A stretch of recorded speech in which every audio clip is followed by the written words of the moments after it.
Ајмо. Почнавме пред да се запалат камерите со мојата гостинка Наташа Јаневска од Стопанската комора. Ќе зборуваме за продуцирањето на стручен кадар, односно дуално образование. Ви благодарам што ја прифативте мојата покана да зборуваме за оваа една од посериозните теми со кои што се соочува македонското стопанство.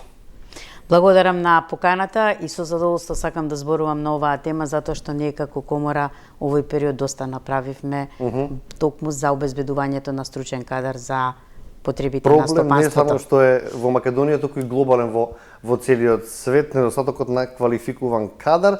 Стопанската комора во 2017 година почна со иницијативата за воведување на дуално образование, почнавте како пилот проект. Денеска, доколку се точни бројките, добро доколку не поправете ме, 258 дуални паралелки во училиштата низ Македонија. Што се учи, како се учи, да го објасниме овој концепт на дуално образование, кои струки, како, ви оставам простор. Значи, комората со оваа проблематика се занимава уште 2007 година. Добро. Каде што апелираше постојано дека најефикасен начин за обезбедување на стручен кадар е токму дуалното образование. Добро. Меѓутоа, некако во тој период како да немаше разбирање затоа што образовните институции од една страна и стопанството од друга беа два одвоени света. Меѓутоа, ако сакаме да имаме развој на економија, добра продуктивност, обезбедување на производи со додадена вредност, мора на заедничка маса да седнат и образовните институции од една страна, односно креаторите на политиките во образованието, и од друга страна Стопанската комора како организација која што е гласот или на стопанството. Тоа се случи во последно време и затоа некаде, зборам пред 10 години, и затоа во 2017 година за прв пат беше воспоставена една дуална паралелка, каде што компанијата Евана заедно со помош на Стопанската комора, со Министерството за образование, ја формираше првата паралелка. Претходно имаше сериозна подготовка, каде што се дискутираше што треба и како треба да се изработи наставната програма за да можат учениците да изучуваат теорија во самата во училиште, меѓутоа праксата треба да ја реализираат во самата компанија. Тука сакам да кажам дека ние имаме дуално образование, меѓутоа имаме македонски модел на дуално образование, затоа што ако зборуваме за земјите кои што веќе имаат традиција за дуално образование, Германија, Швајцарија, учениците прво се запишуваат во компаниите, а после се запишуваат во стручните училишта. Кај нас се запишуваат во стручните училишта, меѓутоа со помош на Стопанската комора се врши вмрежување на компаниите со стручните училишта каде што учениците реализираат практична настава. Има идеја да се преслика тоа? Ние се обидуваме, меѓутоа се уште е рано. Најпрво беше добро и сите овие бројки што ги покажуваат дека имаме 78 квалификации во 14 сектори, 68 училишта кои што се вклучени во дуалното образование. Оваа година имаме 700 компании кои што се вклучени во дуалното образование. Значи, е резултат на една макотрпна работа. Прво, требаше да се разбие онаа стигма која што постоеше дека во стручно образование се запишуваат само послаби ученици. Прво тоа мораше да се направи. Ние како комора имавме голем број активности каде што навистина работевме со ученици, правевме дигитални саеми каде што прикажувавме одредени квалификации кои што се сметаат така за мануелни со пониска вредност. Им покажавме дека сега не се работи мануелно, туку веќе имаме машини кои што треба да се управуваат за да може да се добие производот. Значи имавме низа работилници, конференции само за да ја тргнеме стигмата дека стручното образование е за послаби ученици. Втората работа беше како да ги натераме да седнат на маса образовните институции и компаниите, и тоа веќе го направивме. Ние имавме една голема кампања со помош на проектот Образование за вработување и Министерството за образование, каде што одевме по региони и каде што ги презентиравме квалификациите, каде што имаше компании и училишта и веднаш се вмрежуваа за определени квалификации и што е најважно, најмногу ни требаше да компаниите сватат дека мора да ги отворат вратите ако сакаат да имаат стручен кадар каде што ќе се реализира практичната обука. Еве и тоа. Сакав да прашам, дали практичната настава се изучува во училиштето или се оди во фирмите, на пример во дел од стручните училишта во Скопје, знам дека има услови за дали за електро, дали за други стручни дејности, може да се следи наставата практична и во самите училишта. Каква е праксата кај нас? Тоа е разликата помеѓу дуалното образование и класичното стручно образование како модел од стручното образование. Нешто различно. Значи, во класичното стручно образование, теоретската настава се врши во училиште. Меѓутоа, тие може да реализираат и практично образование и во компанија, но и во училишни лаборатории, работилници, значи и таму може да се изведува практичната настава. Во дуалното образование исклучиво се извршува во компанија. Зошто? Затоа што компанијата, значи се прават програми специјално за самата компанија, значи имате такви. Компанијата е таа која што ги учи учениците низ целиот работен процес на нивните машини, затоа што кога ќе заврши нема потреба од повторно дополнителни обуки за учениците, туку веднаш ги вработува веќе како готов производ. Да, како готов производ. И тоа е разликата помеѓу дуалното образование и класичното. Што е подобро? Дуалното образование е подобро за компаниите, односно за стопанството, да. Бројот на часови е многу поголем, затоа што веќе во втора година почнуваат со практично образование, каде што во втора година имаат 4 часа неделно, во трета имаат 8 часа неделно, во четврта имаат 10 часа неделно. Тоа значи еден ден во неделата или 2 дена во трета и во четврта година. За разлика од класичното, тие влегуваат во тоа практично образование во трета и во четврта година, меѓутоа со помал број на часови. Часови, да ве прекинам секунда. Одат време траење на школски час или повеќе? Се мисли на школски часови, меѓутоа со договор со училиштето, за да немате 4 часа тука па да се врати во училиште, се договарат. Ако се 8 часа, тој цел ден е денеска или 2 дена, 3 дена се во настава, нели во училиште и 2 дена се во компанија. И тој ден, цел ден менторите. 8 часа работник како што е на смена.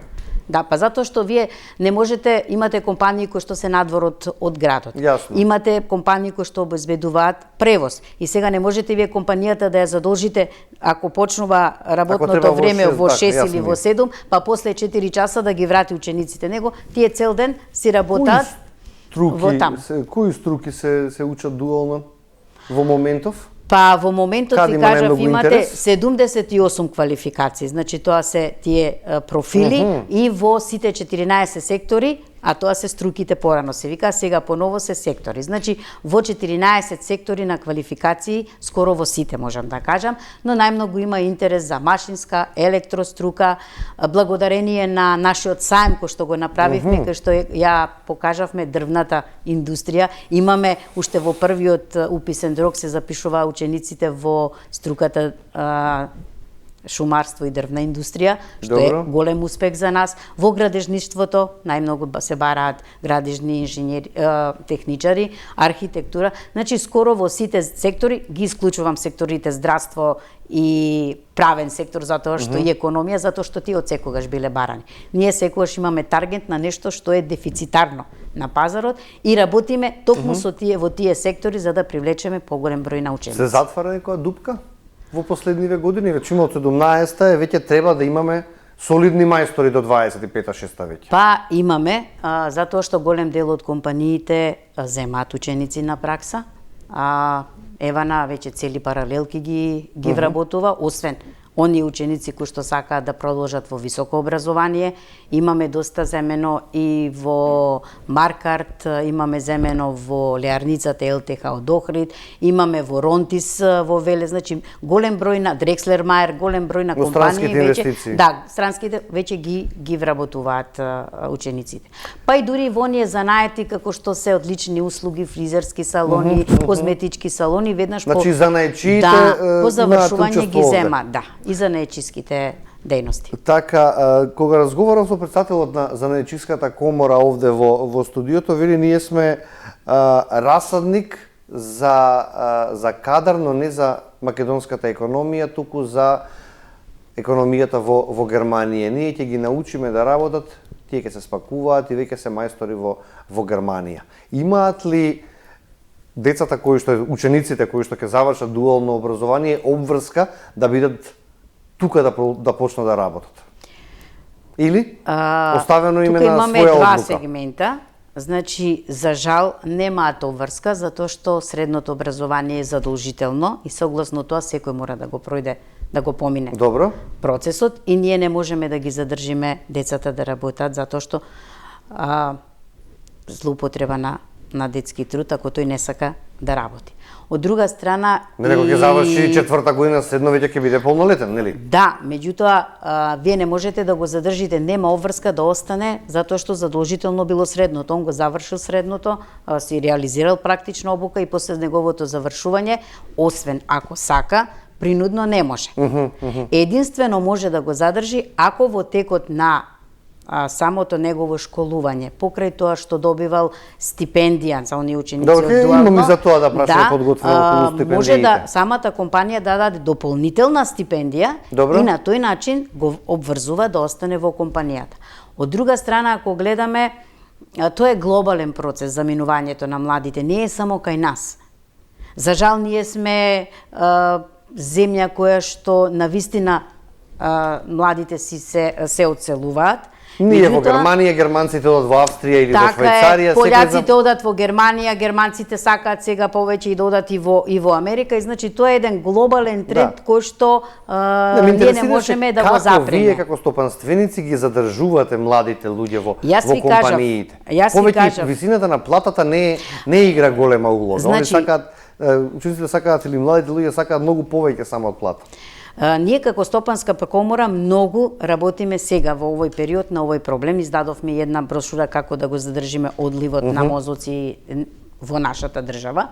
Меѓутоа не можеме сами да работиме како Стопанска комора. Мораме да работиме заедно со државата. Државата мора да направи една таква стратегија како да ги задржи.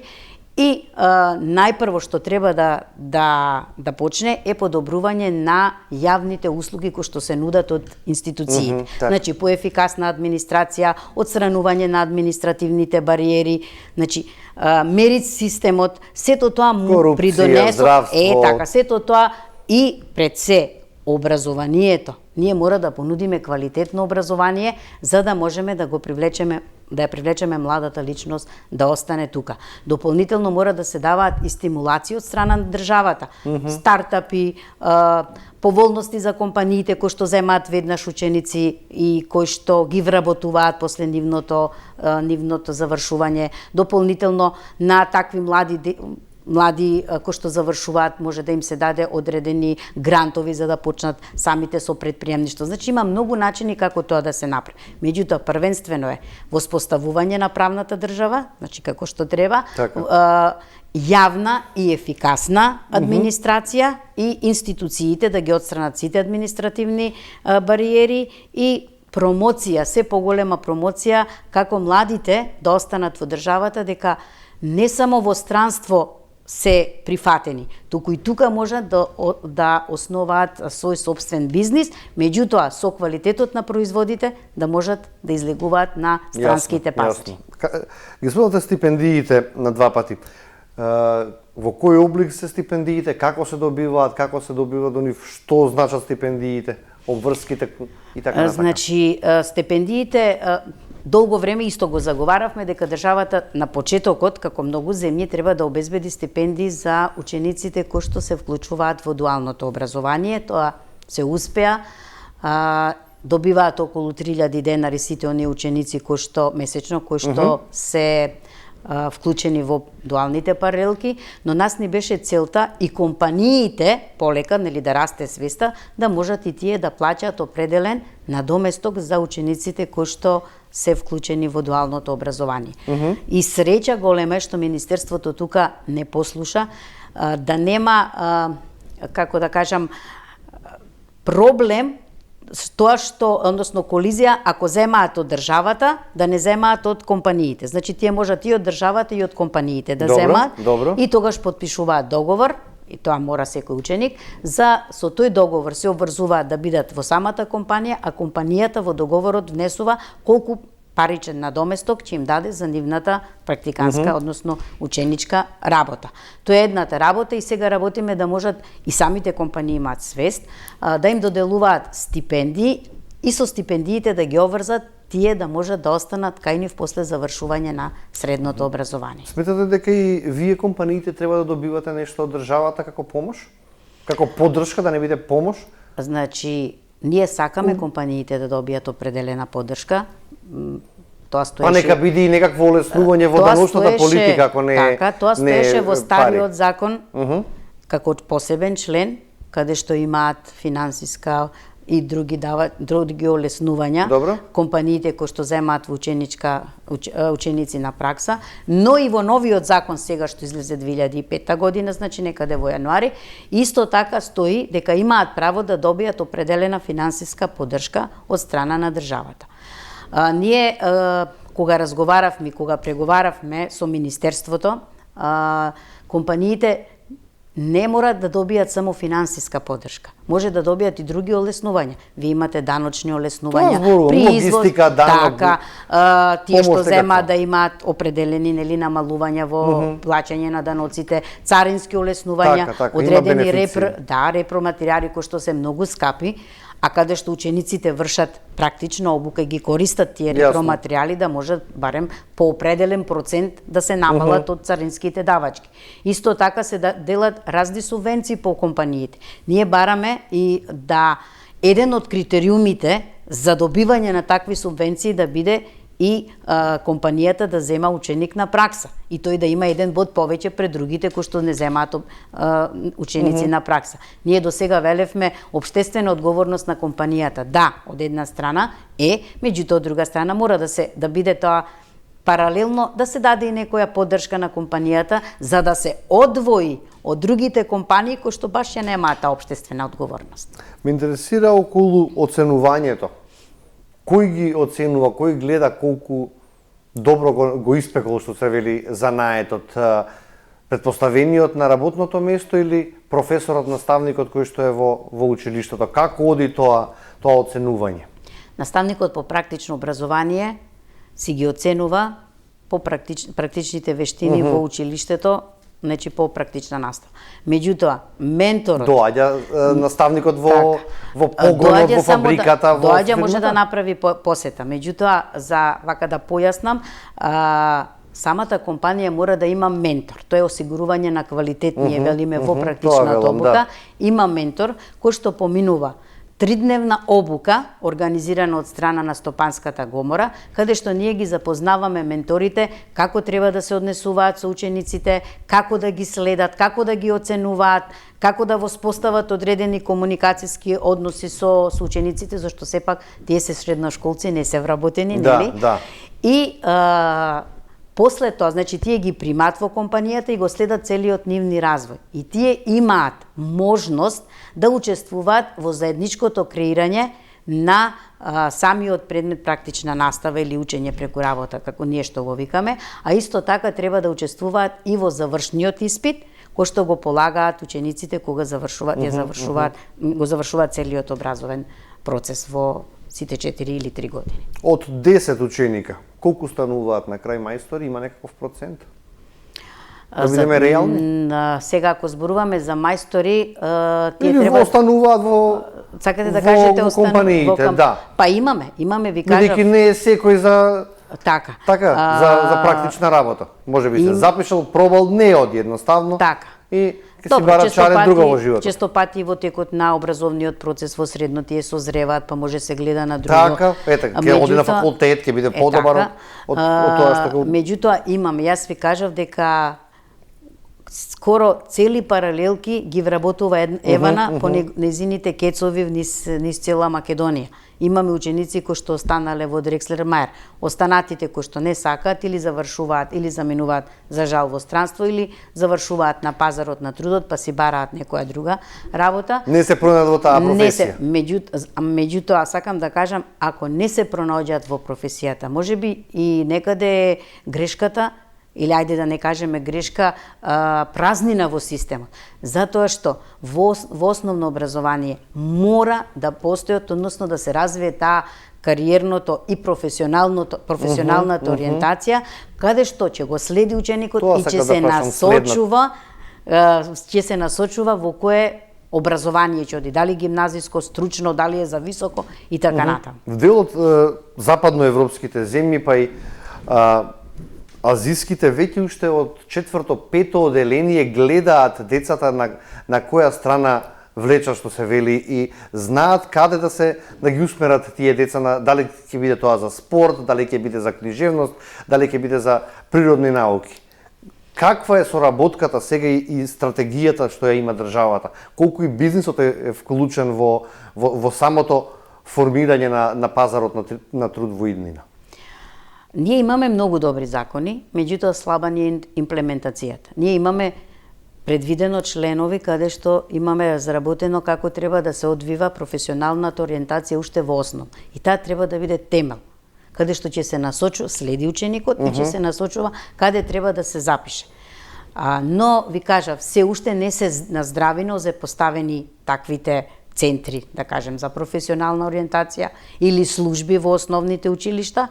Дополнително, може би треба и да работиме со родителите, да ги насочуваат учениците, своите деца, според нивните можности. Да не им го наметнуваат нивното влијание. Зошто? Затоа што се случува со тоа наметнување на влијанието на родителите, се ствара една анксиозност на самиот ученик да тој ќе ги послуша родителите.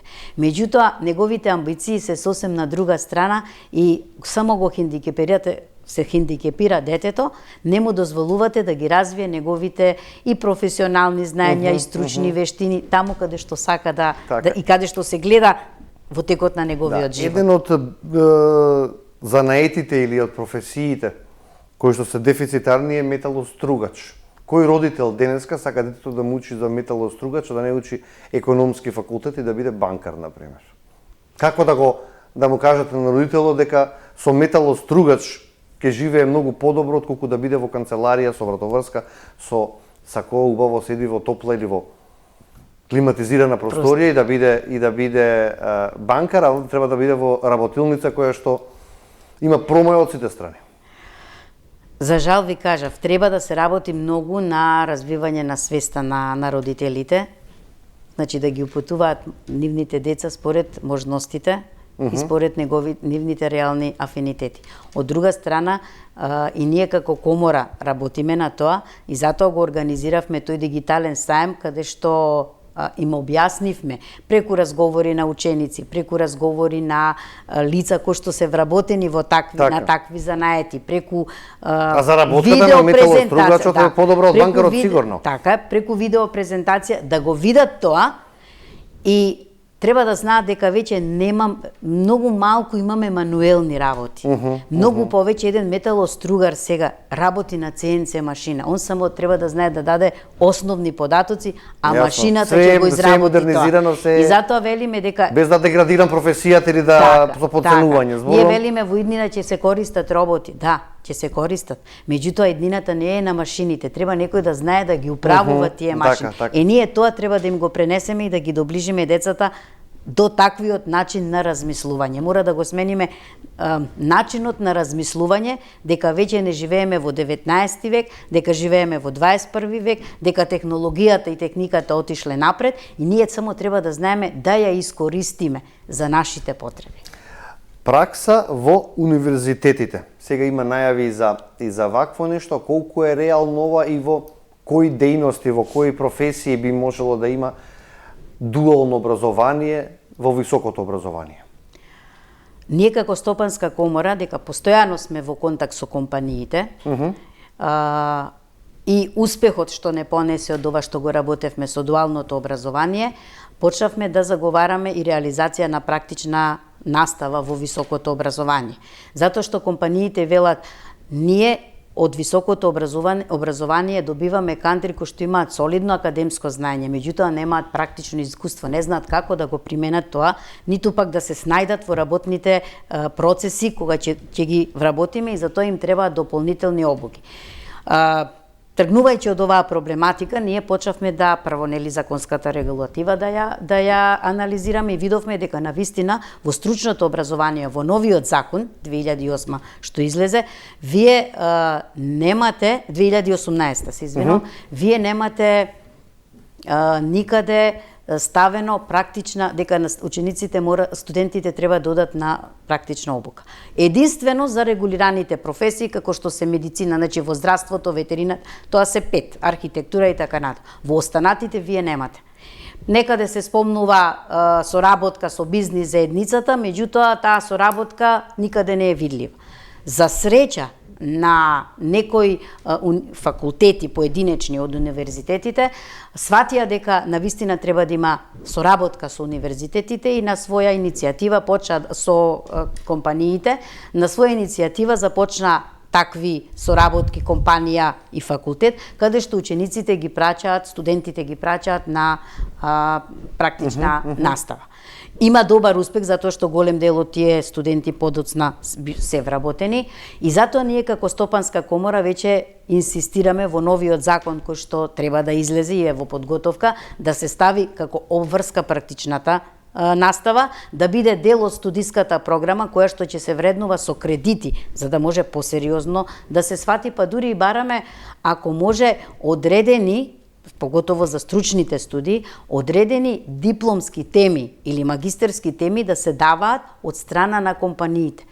Односно, тоа да биде решавање на определен проблем или некоја иновативност, кој што ќе можат компаниите да го искористат. Само така можеме да имаме една заедничка соработка заедничка соработка или синергија помеѓу образованието, односно високообразовните институции и академијата и компаниите и стопанството од друга страна.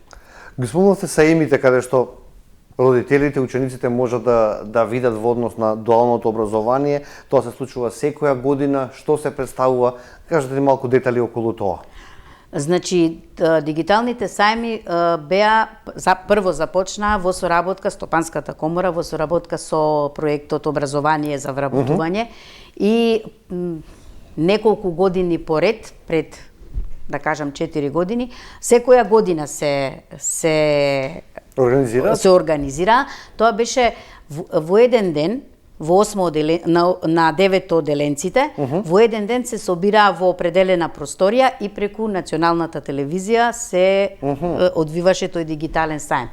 Една година, некаде беше 2022 година, Стопанската комора сама ја превзеде таа иницијатива, каде што сама организираше, бидејќи точно знаеше кај е проблематиката со дефицитарниот кадар, и го направи тој дигитален сајм. Тој дигитален сајм се состоеше од неколку сегменти, каде што учениците зборуваат зошто се запишале во стручно образование, понатаму самите раководители или пак некои представници од компаниите зборуваа, односно ја презентираа нивната струка, со кои се предностите, кои се слабостите на струката, и на крај имавме видео презентации директно во фирмите за да се види самиот работен процес на какви машини се работи. Тоа имаше успех, ви кажав, дрвната индустрија ние немавме многу што се запишуваат. Годинава имавме и минатата година уште во првиот уписен рок во средното училиште Ѓорѓи Димитров се запишаа во дрвна индустрија. Исто така разговаревме... Кои струки се интересни во дрвната индустрија? Внатрешно уредување има?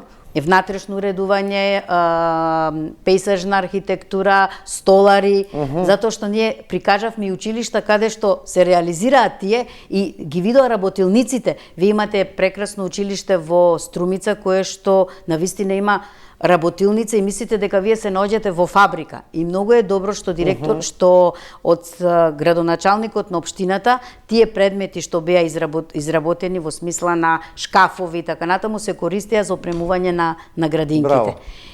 Тоа е убав пример кој што се презентираше и кој што ете доведе до еден позитивен резултат.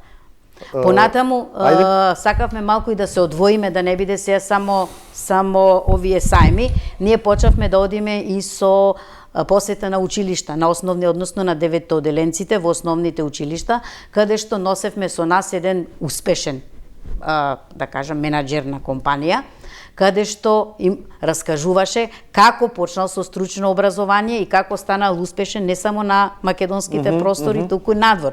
Уште повеќе сакавме да кажеме дека баш последното беше, однесовме жена менаџер кој што работи во машинска индустрија, како она почнала со таткото да се занимава со браварски работи, за после тоа да стане успешен менаџер и сега да произведува панели за греење, кој што истовремено се и уметничко дело. Вие не можете да препознаете дека тоа е панел, затоа што е представено како уметничко дело. Да, мислите дека е слика. Значи, успеала како тоа самата иновативно да го направи, почнувајќи со една браварска работилница. Браво, да кажем. секоја чест.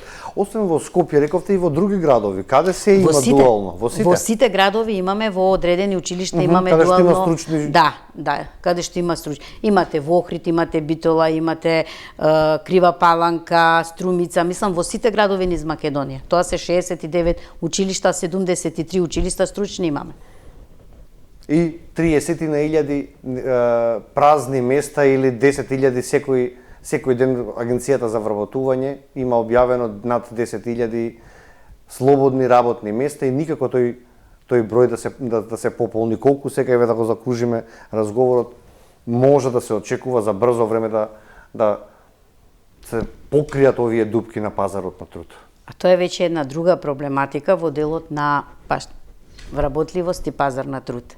Тука имаме друг еден проблем. Тоа е проблемот со она минимална загарантирана помош кој што се дава од државата. Вие имате обуки кои што се нудат преку неформално образование за побарувани занимања, каде што на тие обуки каде што се даваат огромни пари, не се вклучува никој.